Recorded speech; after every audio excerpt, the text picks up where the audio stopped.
अस्सलाम वालेकुम dear students, my name is Zafran Sajid और आज के इस वीडियो लेक्चर में मैं आप सबको वेलकम करता हूं। आज हम सीएसएस अप्लाइड मैथ्स 2023 के पेपर में क्वेश्चन नंबर 3 के बी पार्ट को डिटेल से डिस्कस करेंगे। वीडियो स्टार्ट करने से पहले मैं आपसे रिक्वेस्ट करता हूं कि आपने अगर अभी तक मेरा चैनल सब्सक्राइब नहीं किया तो प्लीज़ जल्दी से सब्सक्राइब करें और बेल आइकन के बटन को भी प्रेस करें ताकि मेरी अपकमिंग वीडियोज़ की नोटिफिकेशन आपको ईजिली मिल जाए। Let's start. Question number 3 B part, show that this is sign of delta. Delta r to raise power n, this is equal to n into r to raise power n minus 2 into r vector. आपके question paper में मैं आपको question paper भी दिखा देता हूँ।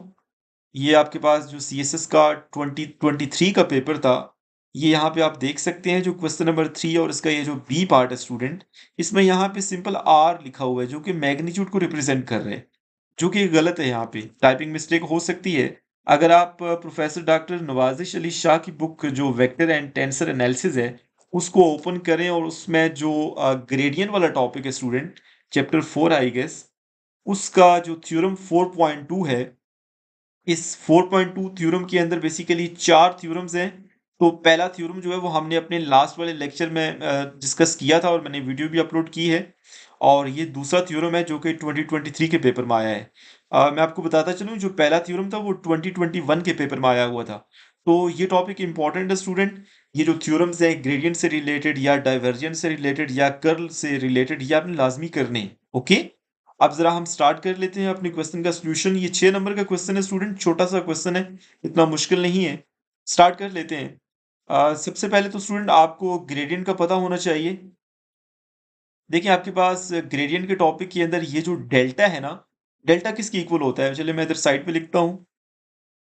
Delta this is equal to partial over partial x I plus partial over partial y J plus partial over partial z k.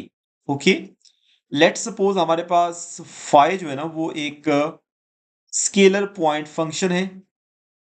Okay, scalar point function, ये मैं आपको ग्रेडियंट के बारे में बता रहा हूँ सबसे पहले। अब स्केलर पॉइंट फंक्शन क्या होता है? लेट्स सपोज आपके पास ये कोई रीजन है आर, इस रीजन आर के अंदर से आप कोई भी पॉइंट लें और इस फंक्शन के अंदर पुट करें तो आपको एक पॉइंट मिलेगा इसी रीजन का। ओके, तो ये स्केलर पॉइंट फंक्शन होता है स्टूडेंट। अच्छा, अब हमारे पास ये आपके पास जो डेल ऑपरेटर है, इसकी मैंने बता दिया आपको, फाइ का बता दिया, स्केलर पॉइंट फंक्शन होता है। अब जब आप इस डेल को अप्लाई करेंगे इस फाइ के ऊपर, और फाइ जो है ना वो एक्स वाई जी का फंक्शन है, ठीक है? तो डेल ऑफ फाइ किसकी इक्वल हो जाएगा? पहले डेल की वैल्यू पुट करें और फाइ को अंदर अप्लाई करते हैं, तो partial phi over partial x आई plus partial phi over partial y जे plus partial phi over partial z k. तो आपने फाइ का with respect to x derivative ले लिया, with respect to y, with respect to z आपने partial derivative ले लिया। तो इसका ये मतलब है कि ये जो आपके पास ग्रेडियंट होता है किसी स्केलर पॉइंट फंक्शन का, वो हमेशा एक वेक्टर क्वांटिटी आती है आंसर में। ओके, तो ये बेसिकली ग्रेडियंट के हवाले से मैंने आपको बेसिक बता दिया स्टूडेंट। आप जरा जो ग्रेडियंट का थ्योरम है और उसका जो दूसरा पार्ट था थ्योरम का, जो कि यहाँ पे as a question number 3B आया हुआ है, उसको हम देख लेते हैं। स्टूडेंट हमारे पास ये जो स्टेटमेंट गिवन है, del operator r to raise power n, this is equal to n into r to raise power n minus 2 r vector. Okay, अब लेफ्ट हैंड साइड में ले लेता हूँ, बहुत आसान है। आपने यहाँ पे लेफ्ट हैंड साइड ले ली, del r to raise power n। अब यहाँ पे मैं डेल अप्लाई कर देता हूँ। तो सबसे पहले चलिए मैं डेल की वैल्यू पुट कर देता हूँ, अदरवाइज आप डायरेक्ट इस तरह से भी कर सकते हैं। So partial over partial x आई plus partial over partial y जे plus partial over partial z के, और इधर बाहर हमारे पास क्या आ जाएगा भाई? यहाँ पे यूनिट वेक्टर है ये, और यहाँ पे आ जाएगा r to raise power n. अब यहाँ से मैं r to raise power n का विद रिस्पेक्ट टू एक्स भी डेरिवेटिव ले सकता हूँ, इस तरह भी मैं लिख सकता हूँ, plus partial over partial y r to raise power n j plus partial r to raise power n over partial z, और यहाँ पे के आ जाएगा। ओके, नाउ अब स्टूडेंट यहाँ पे आपने इस पे पावर रूल लगाना है। पावर स्टार्ट में एक पावर कम करें तो हमारे पास ये n-1 आ जाएगा, और again derivative of base partial r और पार्शियल एक्स हो जाएगा। सिमिलरली यहाँ पर भी पावर रूल यूज करें, एन स्टार्ट में एक पावर कम करें n-1 और अगेन डेरिवेटिव ऑफ बेस लें विद रिस्पेक्ट टू y, तो ये j कंपोनेंट आ गया, प्लस अगेन यहाँ पर भी n r to raise power n-1 partial r और पार्शियल z, और यहाँ पे ये यूनिट वेक्टर। ओके, नाउ अब स्टूडेंट यहाँ पे अगर आप देखें तो ये जो टर्म है n into are to raise power n-1 ये कॉमन आ रही है, इसको यहाँ पे मैं कॉमन ले रहा हूँ। ओके, सो इसको मैंने कॉमन ले लिया, n r to raise power n-1, और हमारे पास यहाँ पे पार्शियल r और partial x plus partial r और partial y plus partial r और पार्शियल z, ये यहाँ पे आ गया।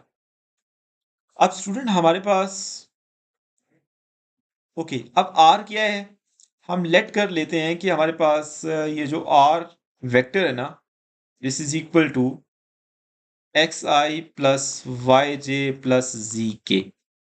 ओके, तो हमारे पास यहाँ पे अगर इसका हम मैग्नीट्यूड लें, आर वेक्टर का जो मैग्नीट्यूड होता है वो किसके इक्वल होता है, वो आर के इक्वल होता है, और उसको आप कैसे डिफाइन करते हैं, आई कंपोनेंट जो एक्स कंपोनेंट है उसका स्केयर, वाई कंपोनेंट का स्केयर और जी कंपोनेंट का स्केयर, और सारे का स्केयर रूट। ऐसे ही वेक्टर का मैग्नीट्यूड आप लेते हैं ना, तो यहां से स्टूडेंट आपने क्या करना है भाई, आपने यहाँ पे इस r का with respect to x, with respect to y and with respect to z जो है ना, वो इसका आपने डेरिवेटिव लेना है।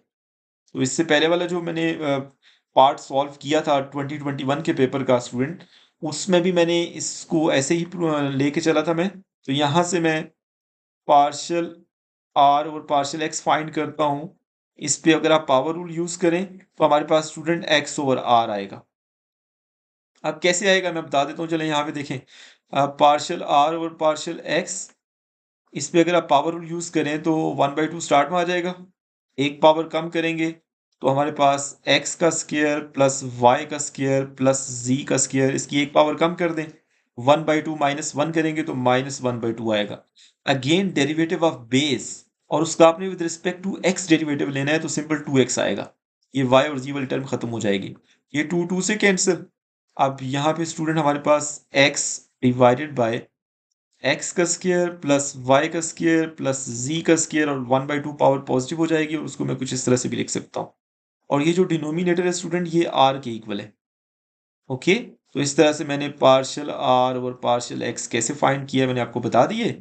अच्छा, अब स्टूडेंट हम क्या करते हैं भाई, अब इसी तरह से आप पार्शियल आर और पार्शियल वाई अगर आप फाइंड करें तो वो वाई ओवर आर आएगा, और अगर आप पार्शियल आर और पार्शियल जी फाइंड करें तो वो आपके पास जी ओवर आर ही आता है। ओके, या बेशक फाइंड करके चेक कर लें। अब इन तीनों वैल्यूज को मैं यहाँ पे पुट करता हूँ, इसको चले मैं 1 कह रहा हूँ, 1 में मैं पुट कर देता हूँ, सो पुट इन 1,